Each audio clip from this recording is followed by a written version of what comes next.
The jet touched down just after midnight, Steve kissing the private runway of his coastal estate. The others disembarked first, executives, models, a sprinkling of old money heirs who clung to his orbit like moths to a flame. They scattered into chauffeured cars, voices rising with laughter, leaving him behind with the silence that always followed. He lingered at the doorway, coat folded neatly over his arm, staring into the night. The air smelled of salt and jasmine, the garden torches flickering along the marble drive, beautiful, perfect but empty. Inside, the mansion waited, its lights already glowing as though anticipating his arrival. 38 rooms, 14 bathrooms, 5 kitchens. And yet, he crossed the marble foyer alone. The silence pressed on him, broken only by the faint drip of a fountain echoing through cavernous halls. He moved through his kingdom with a glass of scotch in hand, pausing before a wall of mirrors.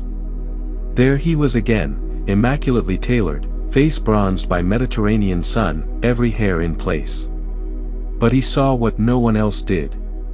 The redness in his eyes. The heaviness at the corners of his mouth. The kind of weariness money could not erase. On the mantel sat a photograph, himself, a woman, and 2 children, taken a decade earlier on the deck of a yacht. Their smiles were radiant, eyes squinting against the sun. A perfect family. An image that once graced magazines and charity galas.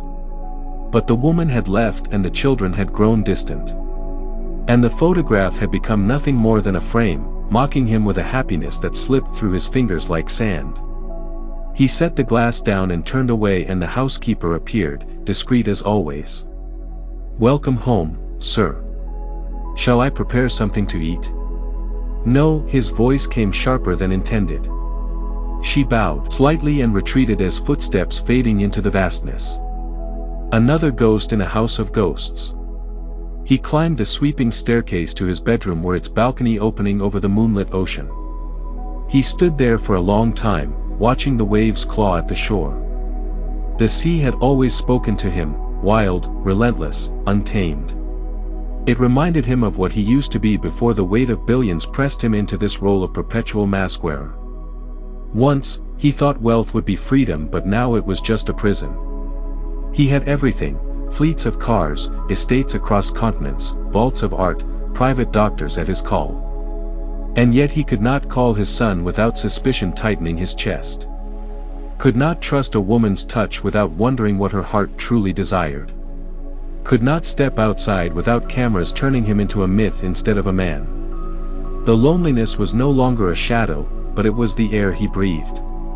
The glass doors shuddered with a sudden gust of wind. He turned back into the bedroom. For a fleeting moment, he thought he saw movement by the dresser, something pale, a figure half-formed. But when he blinked, there was nothing. Just his imagination, perhaps. Or perhaps his sorrow had begun to manifest into specters. He sat on the edge of the bed, head in hands. In the quiet, memories pressed forward and unwelcome. He remembered the argument with his wife before she left and the last phone call with his father, never reconciled. The look in his daughter's eyes when she asked him, at 12 years old, whether he loved her or his empire more. He had answered her, of course. But deep inside, he was not sure the answer had been true. The bedside clock glowed 2:17 a.m. He lay back, staring at the ceiling where shadows from the chandelier danced like restless spirits. He wanted to sleep. To silence the gnawing ache inside. But sleep never came easy anymore. Instead, he poured himself another drink, and another, until the amber liquid blurred the edges of his thoughts. When at last he drifted into slumber, the dreams came again. He sat at a banquet table, a feast spread before him, lobsters, golden roasted meats, bowls of caviar. Dozens of faceless guests sat around him, clapping, cheering, lifting glasses in his honor. He smiled, because that was what he was meant to do. But then the guests leaned forward. Their faces melted into masks, mouths stretching wide, and they began to eat, not the food, but him. Their hands clawed at his suit, teeth sank into his flesh. They devoured him piece by piece, all while applauding and praising his success. He awoke with a strangled gasp, drenched in sweat. The chandelier swung gently overhead as though stirred by unseen hands. Somewhere deep in the house, a door creaked. He held his breath and listened in the silence. Only silence, and yet, as he lay back down, one thought returned, unshakable and merciless: all this wealth, and still, I am the poorest man alive. The morning sun cut through the glass walls of his office tower, flooding the room in a brilliance that should have inspired energy. Instead, it felt invasive, a spotlight illuminating every fracture he tried to hide. Below, the city pulsed, cars threading like veins, skyscrapers stabbing the sky, and millions of people lived in its shadow, many of them dependent on his companies for their livelihoods. He was the engine of their economy, the architect of their futures. And yet he sat at his desk, staring at numbers scrolling across screens, feeling more like a prisoner than a king. The boardroom doors opened. His advisors entered, faces polite masks. They bowed their heads and murmured greetings and laid out papers and graphs. Their voices droned and profits up, stock steady, acquisitions promising. On the surface, all was well. But he watched them carefully. The way one man avoided eye contact. The way another tapped his pen nervously. He knew the signs. He had learned long ago that smiles could hide daggers, that loyalty could be bought and sold like any other commodity. "Sir," one advisor said, "we've had inquiries about the European deal. They want reassurance that your support is unwavering." Unwavering. The word grated.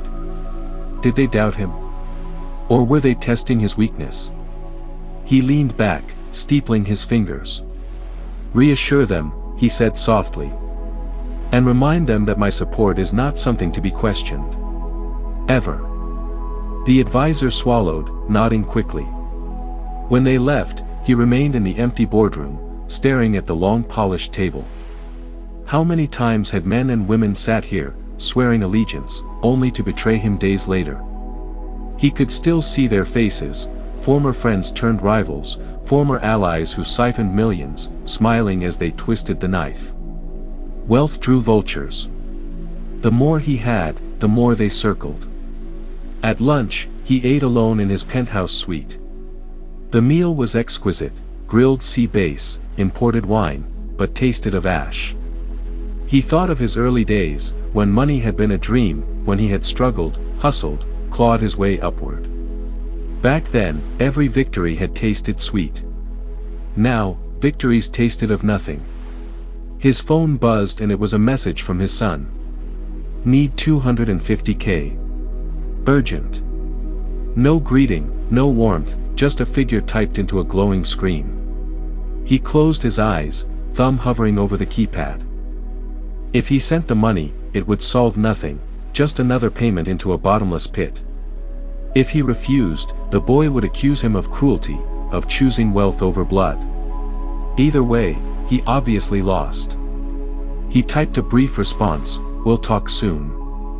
Then set the phone aside. His chest ached, not from the demand itself, but from the absence of love in those words. Father and son, reduced to banker and borrower. He rose and walked to the floor-to-ceiling window. The city stretched out before him, magnificent and merciless. For years he had believed the empire gave him power. Now he saw the truth, the empire owned him. Every deal, every headline, every move was dictated by its hunger. He was not master but servant, enslaved by the very billions he had once worshipped. The thought twisted in his gut, nauseating and undeniable. That night, the dreams returned. He was back at the banquet table, surrounded by faceless guests. But this time, they whispered as they ate him alive. "Sell us your soul. Sign it over. Everything has a price." Their voices merged into a chant. He tried to scream, but his mouth was stuffed with gold coins until he choked. He bolted upright in bed, gasping. The chandelier above him trembled again, swaying though no breeze stirred the air. His chest heaved, heart pounding like a war drum. He stumbled to the balcony and gripped the railing, staring out at the Black Sea. For a moment, he thought he heard voices rising from the waves, distant, mocking, calling his name. He told himself it was the wind. But deep inside, he wasn't certain. Back inside, he poured another drink with his hands shaking. The amber liquid steadied him, but only for a moment. The phone buzzed again. A message from his financial chief this time: "We need to talk, urgently." He stared at the words, unease tightening his chest. Urgently. Always urgently. He set the phone down, staring at the clock. 3:03 a.m. Another sleepless night in a house too vast, with wealth too heavy, and secrets too dark to confess. As he lay back, he thought of the photograph again, the smiling family. He wondered when exactly he had lost them. Was it the first billion? The first betrayal? Or had it been inevitable from the beginning? The answer eluded him, but one truth remained, hammering at his mind until sleep finally dragged him under. The world envied his billions, but his billions were slowly killing him. Morning broke with pale light seeping into the mansion. The sea outside glittered, indifferent to his unrest. He sat at the breakfast table, staring at untouched plates of fruit, pastries, and smoked salmon. A spread fit for a king, and yet his appetite had long deserted him. His physician arrived mid-morning, a discreet man in a tailored suit, briefcase gleaming. He checked vitals, tapped notes on a tablet, spoke in soothing tones about cholesterol, blood pressure, stress management. "You're in remarkable health, sir," the doctor concluded, snapping the case shut. Remarkable health. The words felt hollow and he wanted to laugh in the man's face, to scream that health meant nothing when nights were filled with shadows and mornings with emptiness. But he only nodded, dismissed the physician, and reached for a cigarette he didn't even light. He knew the truth. His body might have been sound, but his soul was rotting. Later, he wandered through the gallery hall, past canvases worth millions. Landscapes, portraits, abstract swirls, all collected at auctions with paddles lifted like weapons, victories bought with numbers. None of them stirred him now. They were trophies of a man chasing beauty he could never keep. He stopped before a painting of a mother and child. The brushstrokes were tender, the embrace raw with love. His throat tightened. He thought of his own daughter, now 22, whom he hadn't seen in months. He remembered the last time they spoke, her eyes had been cold. "You think money makes up for absence? For forgetting birthdays? For missing recitals?" Her words rang like a curse. He had tried to explain that he built the empire for them, for their future. But the empire had stolen him from them long before they understood. He moved on quickly, unable to endure the ache. In the study, a half-empty glass of scotch waited beside an open photo album. His late wife's handwriting scrawled captions beneath sunlit snapshots: vacations in Capri, Christmas mornings, the children splashing in pools. Once, these moments had seemed endless. Now they were fossils, preserved in glossy paper, reminders of a life extinct. He traced her handwriting with a fingertip, pausing on the curve of a letter. She had left years ago, unable to bear the distance his obsession with wealth had carved between them.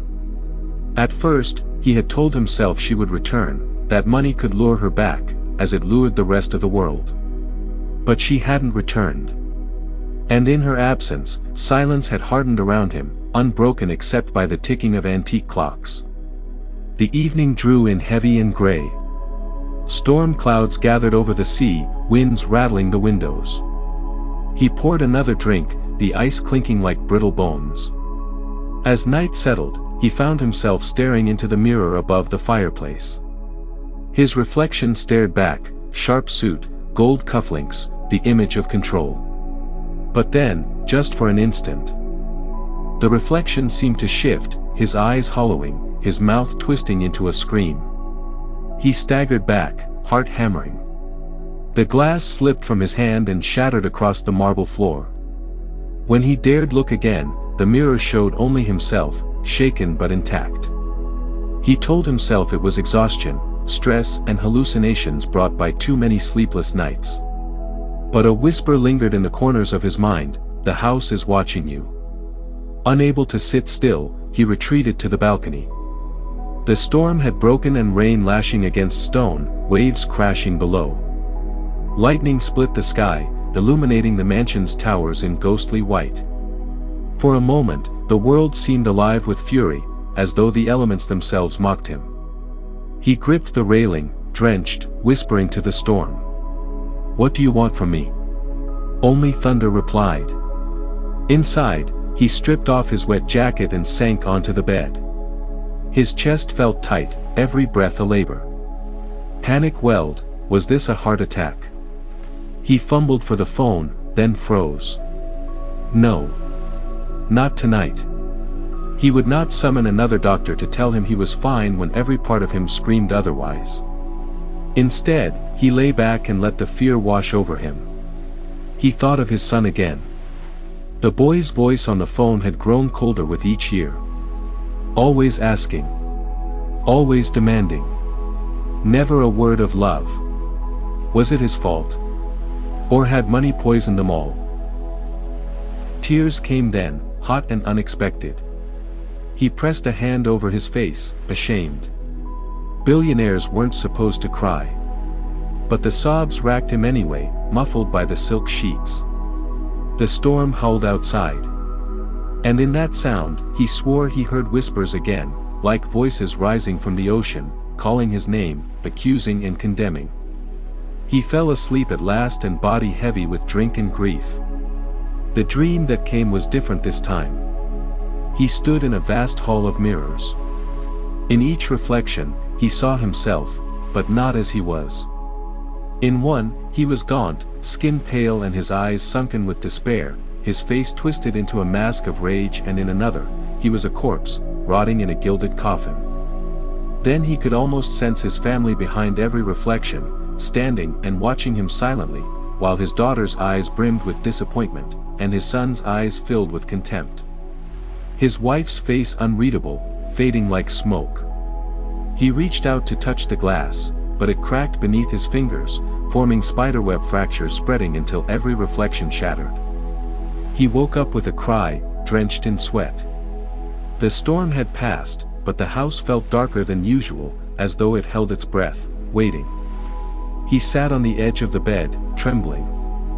Thinking to himself, money had bought him everything, but it could not buy back trust, and it could not mend the scars etched into his family. It could not silence the ghosts that now haunted him day and night. And deep down, he feared those ghosts were not just in his mind. Then, the worst happened. The headlines praised him again. Billionaire donates $200 million to global relief efforts. Photographs showed him shaking hands with leaders, smiling at children, cutting ceremonial ribbons, beneath banners of gratitude. He stood on the stage, flashbulbs exploding like fireworks, applause ringing through the auditorium. A chorus of praise washed over him, visionary, philanthropist, savior. But when the speeches ended and the crowds dispersed, he returned to his car in silence. The chauffeur glanced at him in the rearview mirror, but quickly looked away when he met his master's eyes. Even in kindness, he inspired fear. He stared out at the city passing by, billboards, beggars, traffic lights glowing red against the dusk. He wondered why, for all his giving, the streets still looked the same and the world's hunger remained, endless and insatiable. And deep inside, the void within him remained untouched. That night, he dined at one of his estates, a glittering villa where the elite gathered. The long dining table gleamed with silver and crystal. Conversations fluttered like silk, business deals disguised as banter, laughter ringing hollow. Beautiful women leaned close, their perfume cloying and their smiles wide but empty. One in particular caught his eye.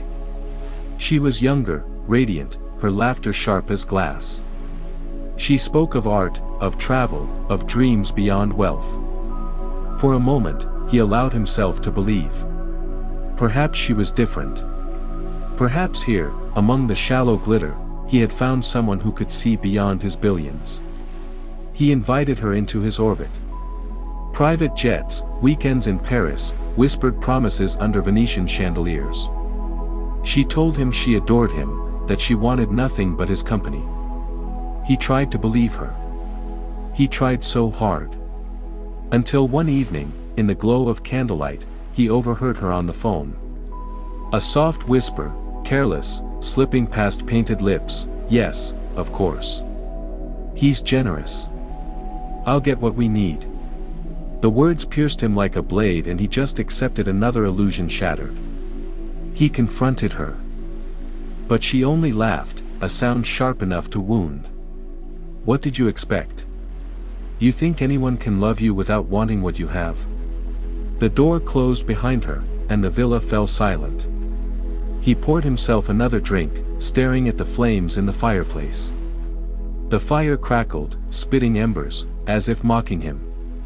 He thought of every face that had drawn close to him over the years, friends, lovers, allies, and realized how few had stayed when the flow of money slowed. Wealth was a magnet. It drew not love, but hunger.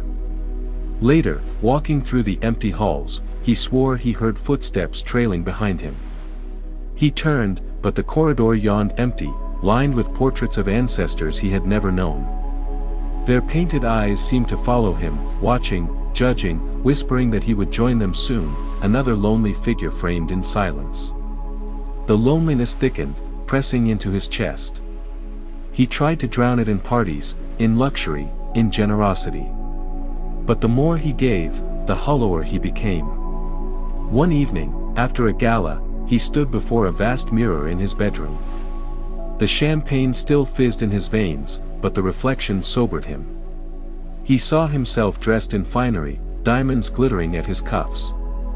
But his reflection looked wrong. The mouth smiling while his own lips were flat. The eyes gleaming with something predatory, something cruel. He staggered back as his heart pounded. For a moment, he thought the reflection reached for him, and it did. He blinked, and it was gone. Just glass, just himself. But the fear lingered. Was the mirror revealing truth? That beneath the polished image, he was a hollow shell, consumed by greed and emptiness? That night, the dreams grew worse.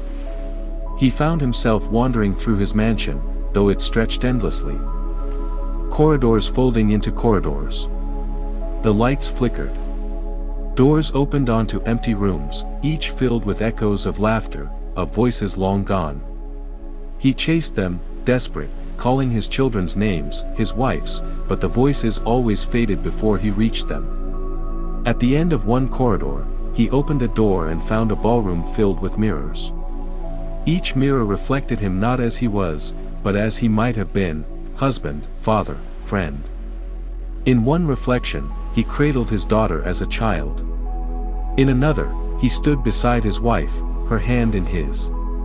In another still, he was poor, but smiling, surrounded by friends who looked at him with genuine warmth. He reached for that one, the poor man, the happy man. But as his fingers touched the glass, it shattered, shards raining down like ice.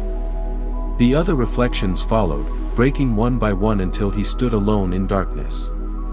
He woke screaming, the sound echoing against the high ceilings.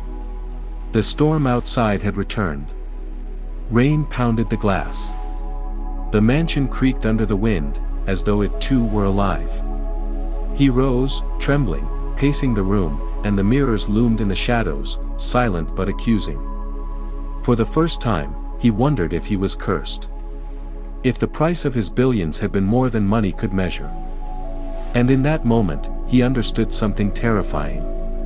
Wealth could buy empires, bend laws, shape futures, command nations.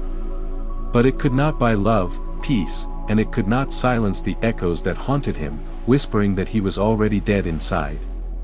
Crystal chandeliers blazed above a sea of diamonds and tuxedos. A full orchestra swelled, filling the ballroom with music. Waiters glided between tables, trays glittering with champagne and gold-flecked hors d'oeuvres. It was a celebration of wealth, a testament to his empire. And at the center of it all stood the man himself, immaculate in black tie, smiling for the cameras. Flashbulbs lit him like lightning. Reporters shouted his name. Guests toasted to his brilliance, his generosity, his success. Yet as he raised his glass, the smile froze on his lips.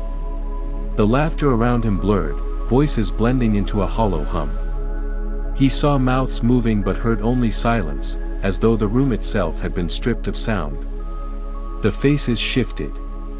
For an instant, the guests seemed faceless, white masks stretched tight, eyes blank, mouths wide. He blinked, and they were normal again, laughing, chattering, unaware. He excused himself. The cameras followed him with a few clicks, then turned elsewhere. He slipped from the ballroom, down a side corridor where the music faded. The silence pressed in like a weight. His footsteps echoed on the marble, though the sound seemed off. As if another pair of footsteps followed, half a beat behind. He turned but there was nothing. The hallway stretched longer than he remembered. Doors lined it, each shut, each waiting. He pushed one open and found himself in his study. The fire burned low, casting long shadows. On the desk lay the photograph again, the wife, the children, the frozen smiles. The glass of the frame was cracked. He didn't remember it breaking. His throat tightened. He reached out to touch it. The crack spread with a sharp snap, splintering across the glass until the smiling faces fractured, jagged lines splitting them apart. He staggered back, heart hammering. The fire hissed. Smoke coiled upward, shaping into forms, faces, countless faces. Friends who had betrayed him. Lovers who had left. Advisors who had stolen. Family who had turned cold. They rose in the smoke like spirits, their mouths opening in silent accusation. He stumbled from. The room and the mansion seemed alive now. Lights flickered. The corridors shifted, folding into one another. Every step took him deeper into a labyrinth he could not escape. Portraits on the walls twisted, eyes following and mouths curling into sneers. "Stop," he whispered with every ounce of strength he could summon, and his voice sounded small in the cavernous halls. "Please, stop." The echoes seemed to laugh back in mockery of him. He ran and the doors slammed behind him as the chandeliers above swayed, raining crystal shards. Then he found himself back in the ballroom, but it was empty this time, tables overturned, glasses shattered with absolute silence. At the center of the dance floor stood a single mirror that appeared too tall and gilded, waiting. He approached it slowly with dread, curling in his gut. His reflection stared back at him, but it wasn't the polished man in black tie. It was him, as he truly was. His eyes were hollow and his face, gaunt with tears streaming silently down his cheeks. The reflection raised its hand, and he did the same and their palms met on the glass. And then the reflection spoke, but his own lips did not move. "You had everything, and yet you chose nothing." He fell to his knees as he wondered what he meant by, "had everything," choking on sobs. "I wanted love," he whispered. You wanted more," the reflection cut him off. "Always more and more, and you traded your heart for gold, you traded time for empire. And now the empire is your coffin." The glass cracked beneath his palm. A spiderweb of fractures spread, splintering his reflection into 1,000 broken pieces, and darkness swallowed the room. As morning came, the guests found him slumped in the ballroom, alone. The chandeliers still glittered, and the music still played softly from hidden speakers. To them, it looked as though he had merely fallen asleep after too much drink. But his eyes were open, glassy, staring at nothing. In the newspapers the next day, the headlines praised his legacy. "Visionary philanthropist dies suddenly at gala." They listed his properties, his businesses, his billions. But none mentioned the truth, that he died not of wealth, nor of want, but of sorrow too heavy to bear, of misplaced priority, of misplaced love. And in the silent halls of his mansion, where echoes still lingered, the truth whispered like a curse. Money could buy everything, except the one thing he had needed most.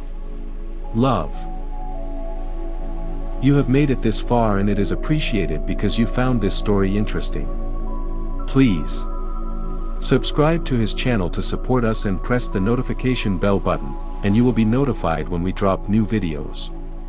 Thanks and stay blessed.